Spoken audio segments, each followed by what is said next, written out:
Hi there, my name is Philip Ideson. I want to welcome you to the Art of Procurement podcast, the podcast that helps you, a forward-thinking procurement professional, position yourself and your team to proactively take advantage of the revolution that's taking place in procurement today. By interviewing industry trailblazers and sharing insights from our own experiences, my team and I pull back the curtain and shine a light on the strategies, tactics, and tools that procurement teams are using to elevate their impact. And today on the show, it's going to be a special show this week, and I'm joined by my co-founder at Art of Procurement, Kelly Barner. Hey, Kelly. Hey, Phil. Hey, everybody. It's always good fun when we get to do a podcast together. And this week, we actually want to talk about, this is really for anybody who buys or has any responsibility for within their remit services procurement. We have been working the last couple of weeks on a big research survey into the way that people buy procurement services. The way that people buy services. And those services can be, anything that's people related, except for contingent labor and just kind of pure, what I would say, bums on seats. It doesn't really include bums on seats, but it includes where people are related to performance of services. And how do we buy them?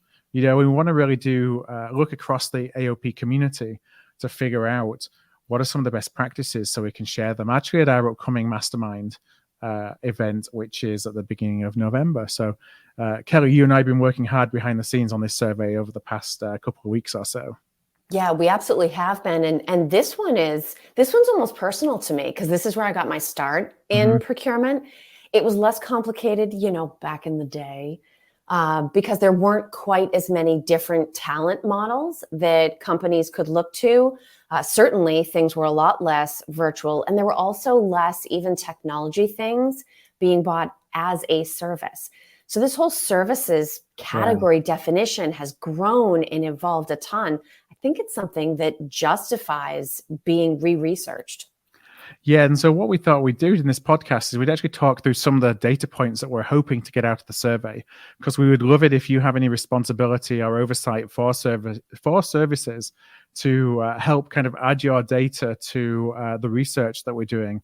And in return, of course, you'll get all the results so you can benchmark your own organization around how you buy services. And a quick link to do that is artofprocurement.com/survey.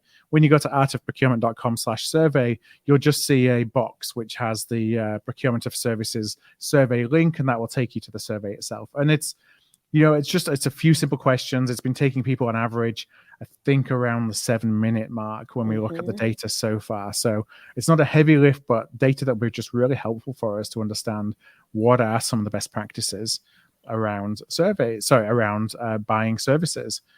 And so the first area that we wanted to look at was who's actually the primary decision maker regarding kind of this make versus buy discussion. Should we go and outsource something, or should we buy it externally, some services externally, or do we keep it in-house?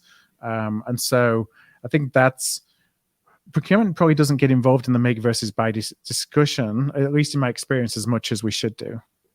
Almost definitely, because you figure there's sort of an internally driven make versus buy, which probably has a lot to do with control, convenience, what people have done traditionally, whereas procurement's going to take a slightly more market-driven approach and think about business outcomes and efficiency and total value created. So one of those situations where actually everybody wins if there's a little bit of disagreement. So absolutely an opportunity for us to increase our role there. Yeah, and the next area is, it's an interesting one because it's about relationships. So we ask, how would you best characterize your relationship with stakeholders across services-based categories? And, services specifically are all relationship-based from a procurement perspective because, you don't necessarily always apply the traditional procurement model to the buying of services. It's not necessarily solely a cost-based conversation and discussion. So we're looking to understand a little bit more around what that relationship looks like. Absolutely. And this is another one of those where, the answer to most of these things can probably be, it depends. Because Having services might be performed in-house physically, might be performed at a distance. And so that relationship isn't even just between procurement and the decision maker or the budget holder or the person who's making an individual buy choice. It could be between procurement and the business and the person in-house delivering the services. Yeah. And the next question is around technology. So how are we actually sourcing services? Are we using technology? And I'll give you one kind of data point that we've had so far from this answer, because we ask about, are you still using spreadsheets and documents? Are you using the same technology that you do for buying goods as well as services? Do you not have any consistency in terms of how you do it? Or are you using a specialized platform?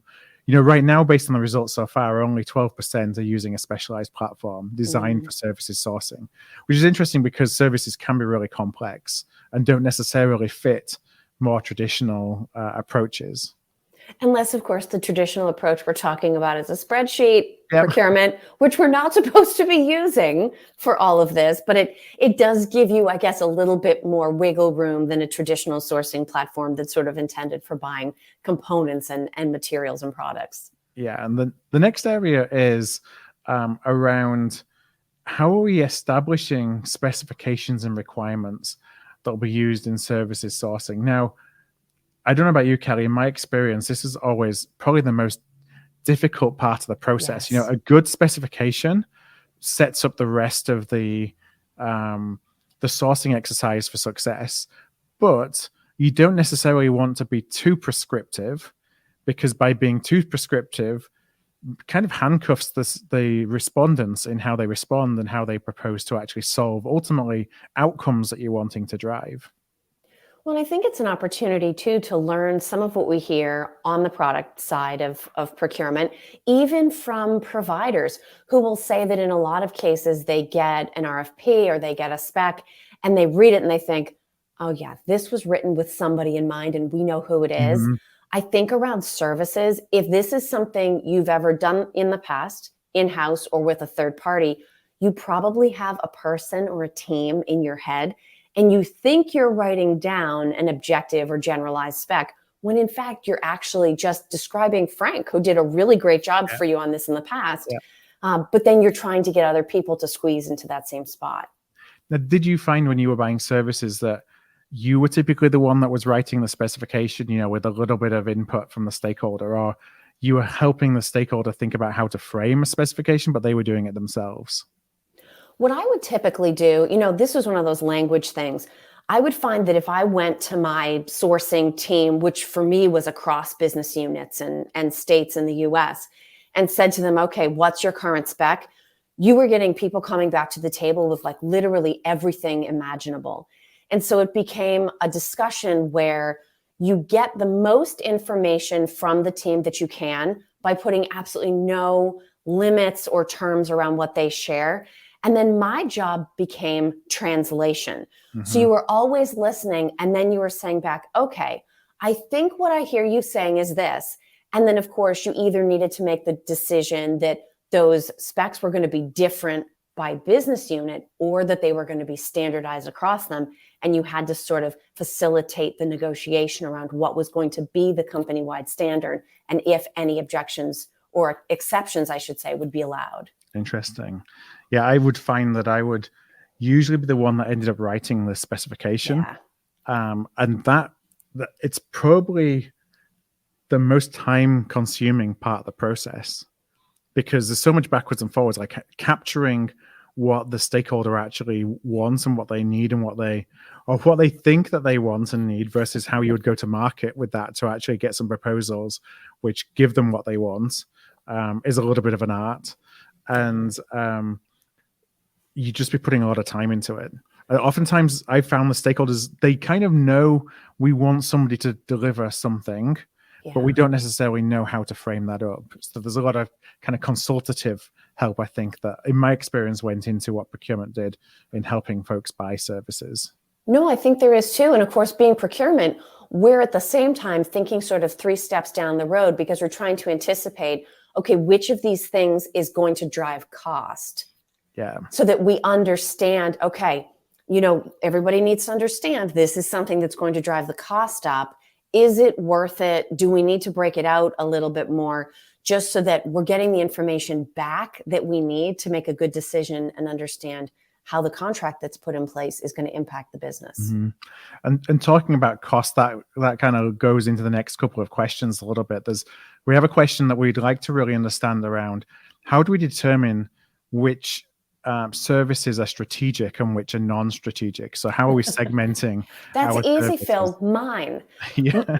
For every buyer or a budget holder, my services are the strategic Yes. ones. Everybody else's, those are nice to have or tactical. Even if it only costs $500. It doesn't matter. If they're mine, they're strategic. Yeah. So we'd love to understand, from a listener perspective, how do you determine what's strategic or not? Is it related to spend? A lot of times with procurement, that rightly or wrongly is the answer, is it depends on how much money it costs. Is it based on, does it tie into corporate initiatives or not? Or is it touching end customers? Is it just a category that's an important category to us?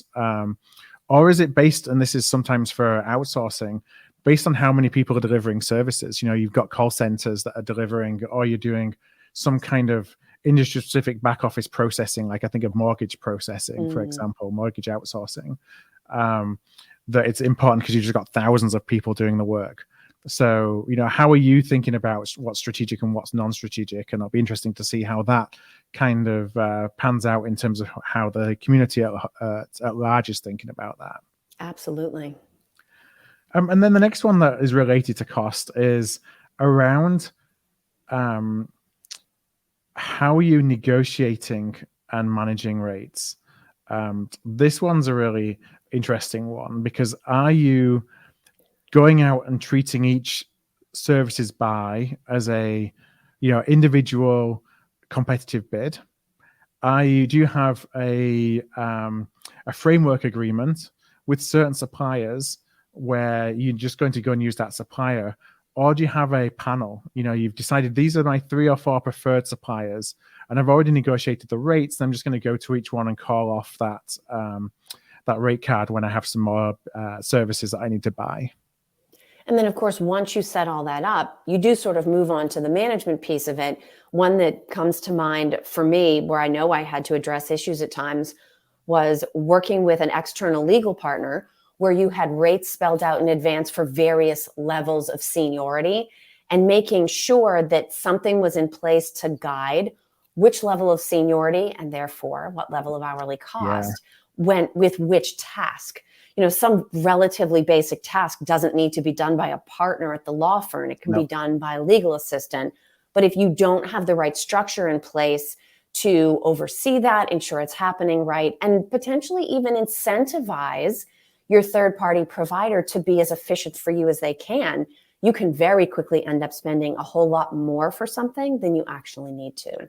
Yeah, that was always a really good strategy from a consulting perspective. When you're buying consulting services, is to separate the statement of work or the scope into what's the strategic work versus what's the non-strategic work. Yes. So that, you can go to those strategy firms where you're going to be paying higher rates to do the strategy part of it, but you don't necessarily need even the operational folks at those strategy firms are going to be a lot more money than some other consultancy firms that you can use. So I've seen huge savings, and that'd be a way of not necessarily procurement coming and derailing the process or sticking our nose into some executive level consulting relationship, but still saving money in the process. And really, for effort on our part, which of course is not free, right? There's opportunity cost, there's resource time, but you're not losing any quality or any value from the provider. You're just really right-sizing the task with who does it. Yeah, and so then we want to understand pricing mechanisms. I'm really interested on, because this is something we think about as we're pricing services all the time as well. Is best practice to buy on a fixed cost basis, with milestones? Is it fixed cost, but making sure you've got bonus and penalty mechanisms that are tied to performance? So at least there's, the supplier doesn't get the easy ride of you've paid them fixed costs and now if they're poor performing, then you're kind of stuck. Or is time and material still the most optimal way to contract with services. So this one, I think it does depend, in my experience, a little bit on what you're buying. But I have seen within companies I've worked for, there be a particular focus that, we do it one way and this is our primary way and these are the reasons why, versus another company which may be, well, we just do it all time and material. Well, and of course, all the interesting insights really come out at the end of the day when we're slicing and dicing these results. So I can see taking everybody who selected time and material, for instance, and then looking back and seeing what other things they have in common. Because a lot of times the best way to learn is actually to pick one point that's interesting and work back from it, than to necessarily just take an enormous group of responses that seem similar and try to make general observations about it. I think a lot of interesting insights could come off of this question. Yeah, and finally, there are a couple of other questions, but I just want to touch on one other finally, which I think is going to be really interesting, because ultimately we talk at Art of Procurement all the time about outcomes. At the end of the day, we're in the business of helping drive business outcomes, but how are you measuring the outcome of a service, essentially? Are you looking at it? Do you have formal tracking in place, formal KPIs, formal SLAs for the service providers to meet? Is it really just based on the corridor conversations? Or do you at least have some kind of governance process? It might be a QBR kind of scenario where you're capturing things. It is in a structured way, but it's still relatively informal. This is interesting because it ties to one of the things I feel like I'm hearing more and more often asked within procurement. What does success look like? Yeah. I think it's a really good habit to get into in every single situation, to say, what does success look like? How are we going to measure it? And start asking those questions earlier rather than later, right? When everything is still sort of in the planning or hypothetical stages. And I think thinking that way from the outset, so that everybody is sort of pointed at that spot on the horizon that is agreed upon as being success, to then translate that into, okay, then contractual KPIs and SLAs, or how the outcomes will be measured. I think sort of that bigger picture orientation is an area where I feel like procurement has made a lot of progress. Yeah, I think that's one that's really tied to how people perceive the role of procurement in these activities. Are we helping the stakeholder achieve the outcomes they want to achieve, or are we helping them stay within a process so they know that they're buying in compliance? And how the stakeholder sees you and your role in that, obviously drives a lot of the influence that we're able to have throughout the process of buying services and managing services. Of course, it's not just about buying and then leaving it to the stakeholder to manage. I think the most effective teams that I've seen involved in services are really throughout the entire supplier cycle. Yeah, and stay actively engaged, because especially going back to what we said before about relationships, once those bonds start to form, somebody does need to be there to remind everyone that, listen, we love whoever this is, but they're a third-party service provider, and we need to keep that in mind around performance expectations and contract renewal. So just keeping that little bit of perspective there at all times is something that procurement can play an active role in. So those are really the kind of areas of insight that we'd love to be able to pull together so we can share with you. As you respond to this, then you will get a copy of all the findings as soon as we have closed the survey. We're going to be closing the survey in probably about 2 or 3 weeks from here. Really, this will be our biggest piece of research. So we're just really interesting to see what it shows, how it helps the community in thinking about how they're buying services, and just a really good benchmarking exercise. So we would love for you, of course, to participate in it. The more responses we get, the more varied responses we get, the more industries, the more geographies, then we can do a lot more detailed analysis so that you have something that's really your peer group that you can compare this information to. So the easy way to do that is just go to, as I said before, artofprocurement.com/survey. Or we'll include a link to the survey in the show notes from today's episode, and those are all ways at artofprocurement.com/podcast. But Kelly, any kind of final parting words on what we're trying to achieve here? I mean, really for us, we have a few things that we're testing, and we've asked a bunch of these questions, but I think we do a good job at staying open-minded and being data-driven about this, and really allowing, as you'd said, the more varied responses we get back allow us to draw richer insights out of it. And of course, we share all of these results far and wide once we have them. Yeah. So this is genuinely a learning opportunity for our team as much as it is for the rest of the procurement community. And really just looking to get those responses in so we can get to the fun part, which is digging into the data. Yeah, that's always, that's where the procurement data geeks in us comes out. Love my spreadsheets. All right, well, let's call it a day for today's podcast. Like I say, anybody who would be able to help us in gathering really as diverse a data set as we possibly can for this survey, it will be truly appreciated. You can go to artofprocurement.com/survey or the direct link in the podcast show notes, artofprocurement.com/podcast. Thanks for listening along this week, and we look forward to being back again next week with another great show. So until then, take care, everybody.